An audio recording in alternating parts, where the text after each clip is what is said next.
What's up guys? If you want to know how I script my videos, add sound effects like this. What was that? Add filters and gifs like this. And edit like this. Keep watching the video. Woo! It's hot today in London! Jeez! Okay, welcome back to my channel guys. So if you're anything like my younger self, you love YouTube, you love watching YouTube, you are literally on YouTube every single day, and now you kind of just want to put yourself out there, you want to record your work, but you just don't know where to start. You don't know where to find music, you don't know how to edit, you don't know where to find sound effects. Don't worry, don't worry. In today's video, I'm going to be showing you guys how I edit my videos, where I find sound effects, where I find music from, all of that jazz. Yeah, I know, this is a gold mine. It is. Show you everything, even how I make my thumbnails. I know, crazy. But yeah, let's get into it. It's actually really hot. Okay, so first things first, scripting. I love to script all of my sit-down videos just like this one. It helps me to just like manage my time, to make sure I cover all of my points. And to script, I use this application called Notion. Notion is a productivity app which basically acts like my second brain. You can do anything on Notion, from mood boards to planning your day, to making to-do lists, to schedules, to team documents. Like, there's so much to do on Notion. It's actually a very like underrated app in my opinion because it's so powerful and it's completely free. Anyways, my Notion is a mess right now.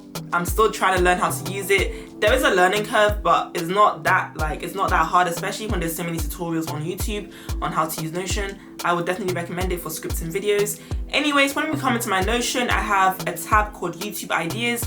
And under my YouTube ideas are all of the video ideas that I have for, you know, the next year or like the next month. And I basically will go into my YouTube ideas and insert every idea that I have. When I'm like walking down the road and I get an idea, or like when I'm sitting on the train, I will literally just put that there just to save it. I don't have to make the video, but it's just to have it there in the future when I run out of ideas. You know, I'll just be like, oh, I can go check my YouTube ideas. I like to make my scripts into 4 parts. The first part is the capture, the second part is the introduction, third part is the body, fourth part is the outro. So in the capture, I like to just point out the key things that the audience is going to gain from the YouTube video. So what value am I going to give to the audience? Oh my goodness, there's a bee. Oh, no. Sorry. It's gone now. Anyway, so in the capture, it's all about the key value, the value I'm going to intend to give to the audience. What's this video going to be about, and why is it important for the audience to watch?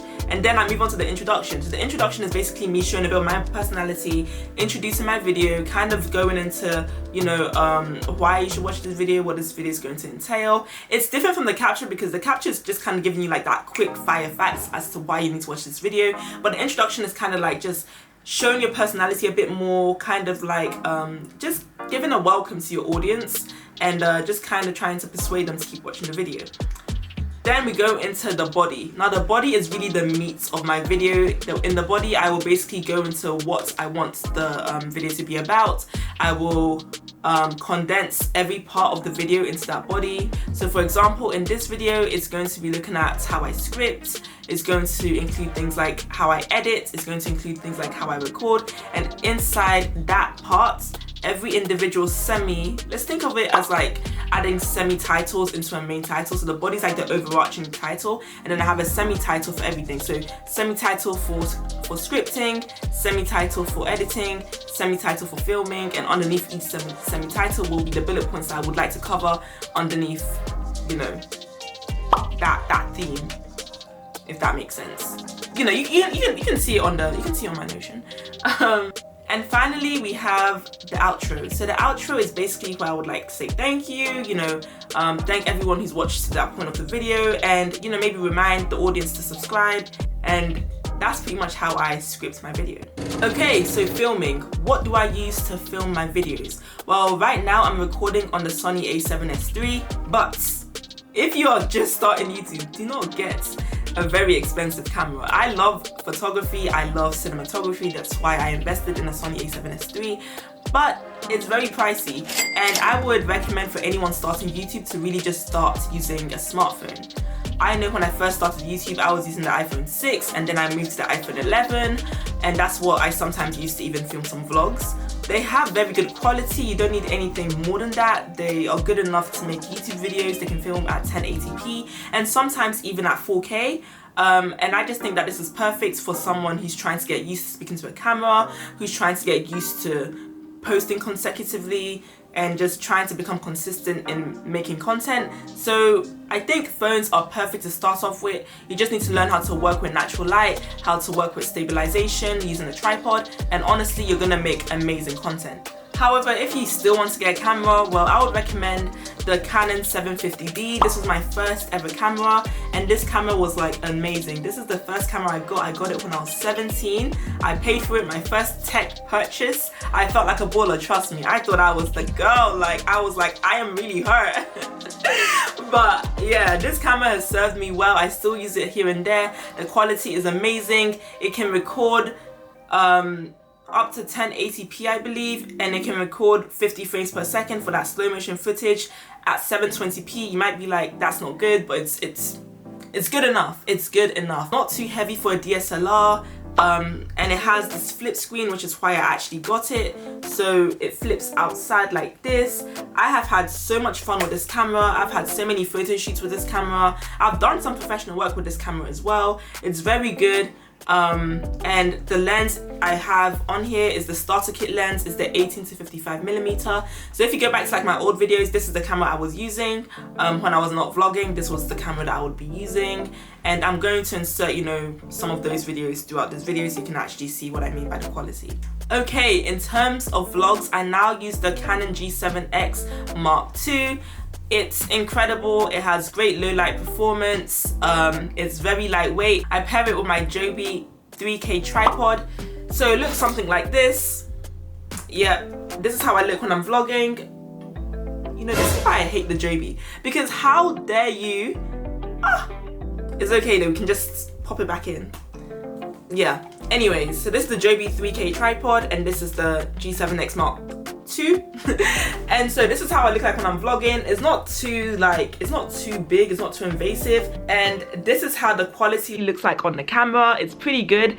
It works very well when you're in front of natural light, and the microphone is also very good. It has no external mic. This is the built-in mic, and this is how it sounds.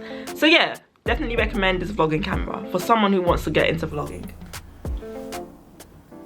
And then when you're filming, you also want to make sure that your footage is stable. You don't want to be filming and your stuff is just kind of like moving around. People don't like to watch that. I personally wouldn't like to watch that if it has like no reason to be shaky. I just spoke about the Joby 3K GorillaPod, but that is low-key pricey. You can get any stabilization like gear. So right now my camera is on a tripod which I literally got from the market for like £4. I got it like 5 years ago, but it was like a second-hand tripod. It does the job. I just need the camera to be still. You don't even need to have a tripod. You can literally just put your camera on like a stable surface, and that's it. That's all you need to do. You can put your phone on a stable surface. I even know that selfie sticks are very good. You can just hold a selfie stick and like, that's all you need. Okay, next up, editing. So editing is hands down the longest part of making YouTube videos, but you learn so much during the process. Like, I remember when I first started editing, I did not know how to edit whatsoever, and like looking back at it now, I can now color grade, I can now speed ramp, and I just want to keep evolving my editing skills. I actually edited my first vlog using Windows Movie Maker, and like that's probably the easiest one you could use to edit.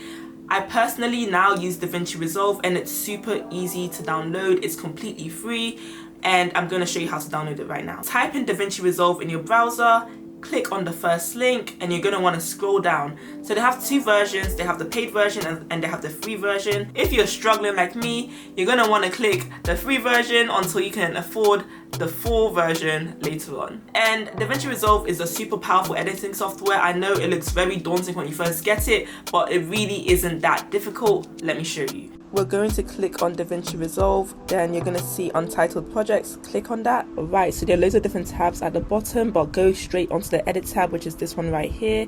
And then I do Command I for an easy way to input media, but you can also go into File, then Import, go onto Media, and then it will show you, you know, options of where you can open your media.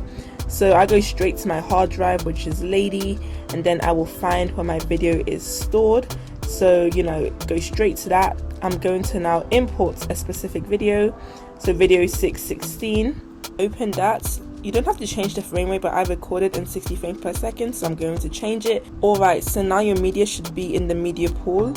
Now drag your media into the timeline and it should look something like this. I actually edited my first vlog using Windows Movie Maker, and that's probably the easiest one you could use to edit. I personally now use Davinci Resolve, and it's super easy to download. It's completely free, and I'm going to show you how to download it right now.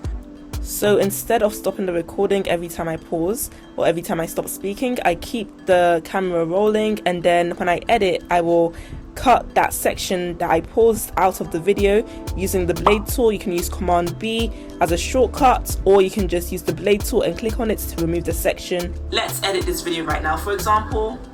So I want to zoom in. So to zoom in, cut out the section that you want to use using the blade tool, so Command B on either end, and then you're going to go into the zoom and you're going to increase it from 1 to about 1.2 or 1.3 or however close you want to get into the video.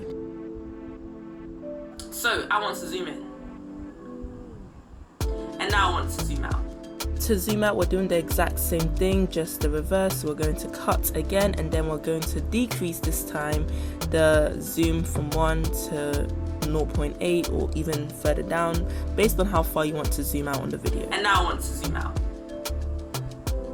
That wasn't that hard, right?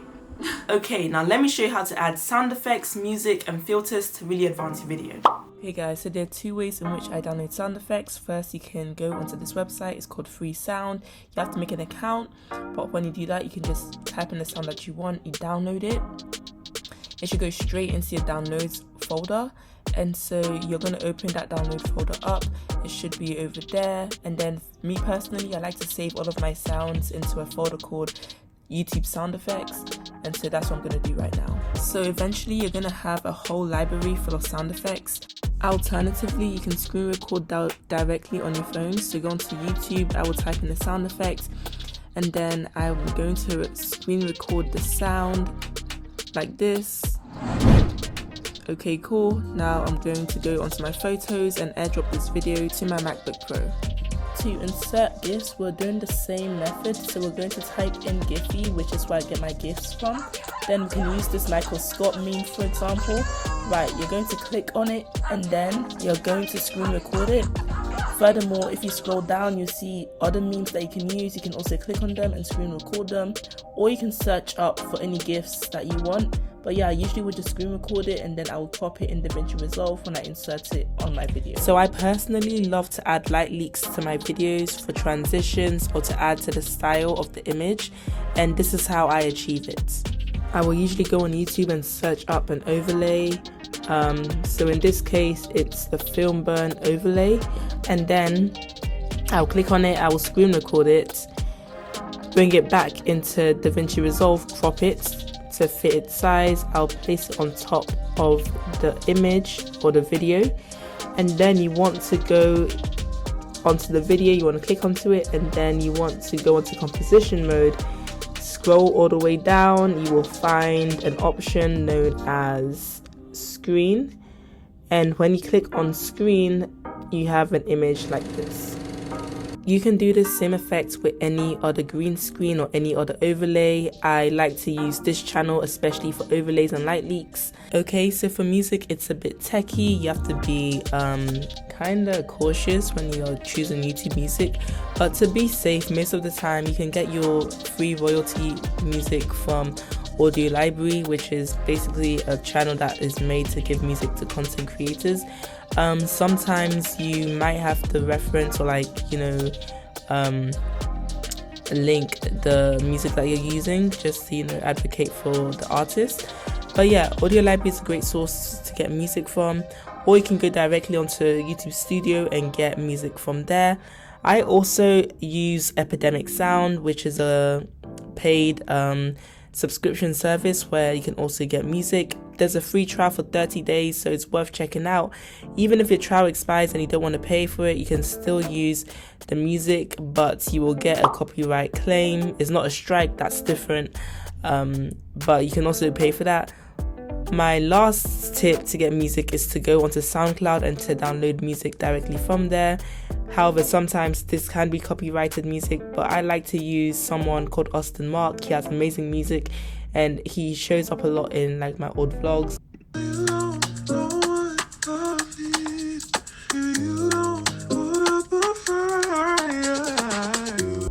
Sometimes I do get a copyright claim though when I use his music, so it does really depend. You should definitely always check whether the music is copyrighted by uploading privately onto your YouTube and seeing if you get a claim before making it public on your channel.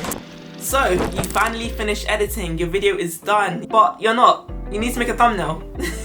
And this is exactly how I make my thumbnails. Yeah, I literally record myself, grab a screenshot, head over to Canva, remove the background, and then I edit on Canva. So guys, this is how I edit on Canva. This is the final thumbnail, but let me show you how I made it. So we're gonna make a new page. I'm gonna take the screenshot and I'm going to put it onto the new page. Right, we're gonna make it fit onto the page. So you just expand it by the corners.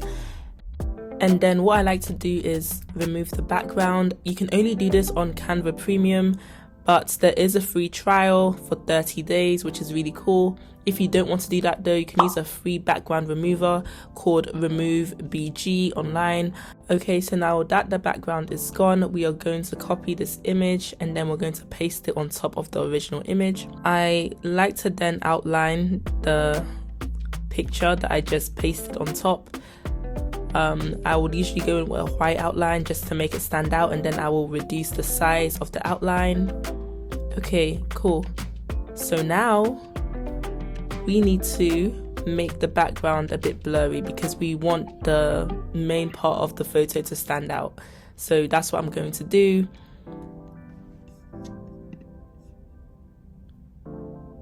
Okay, and now we need to add more to the image. We need to add our title, we need to add other things that make the thumbnail stand out. I will usually type in, templates online just to get inspiration on Canva.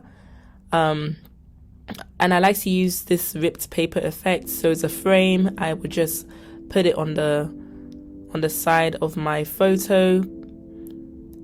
And then I will import like another picture to just fill it in. And it just adds a cool image, it adds more context to the thumbnail. And then I'll usually place the frame behind the foreground image. So to do that, you can just click the / key and command. As I edit my thumbnails, I also like to go onto YouTube to find some inspiration of videos that are similar to mine, just to know how they edited their thumbnails and just to get some ideas of how mine could potentially look. I really like looking at Gifs because he has very cool thumbnails, like this one, How to Edit Like a Pro. I was inspired by just how he places the text, and that's how I decided to place my text on my thumbnail. Okay, I'm just going to copy and paste the title for now, but I'm going to show you how I make the heading above. I usually use two fonts when I'm editing on Canva, and that is League Spartan. And I also use Glacial Indifference for the smaller text anyways, which is under Pro in this situation. For my titles, I like to use a bold font and basically place that behind my subject, again using the command key and the square bracket. Okay, so how do I make the title stand out? Well, it's kind of simple. I will just use a rectangle. I'm going to change the size of it.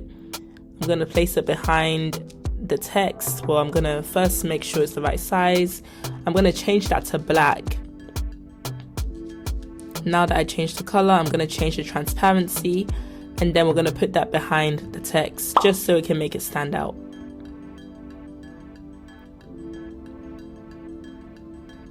And that's how I make my thumbnail. Okay guys, so that was my simple and accelerated method of how you can create your first YouTube video. Obviously there's so much to learn, from marketing to color grading to film editing to sound effects to analytics. Like, as a YouTuber you have to wear so many hats, but you have to start from somewhere, and you can never get to that point of perfectionism because it literally doesn't exist. I'm a filmmaker and I've literally done photography and film for the past 5 years, and I'm still finding so many challenges to be a YouTuber. So even with my skills in filmmaking. I'm always learning how to film. Like, it doesn't stop. It's a journey of growth. That's exactly what YouTube is, and that's why it's so important for you to just start. So if you're thinking about starting a YouTube channel, please go ahead. Please make that jump. Trust me, the fall is not that bad. You will land safely. And I hope this video has helped you guys. Anyways, as usual, thank you so much for watching. I hope to see you guys next time. Stay safe out there, stay blessed, and I'll see you again soon.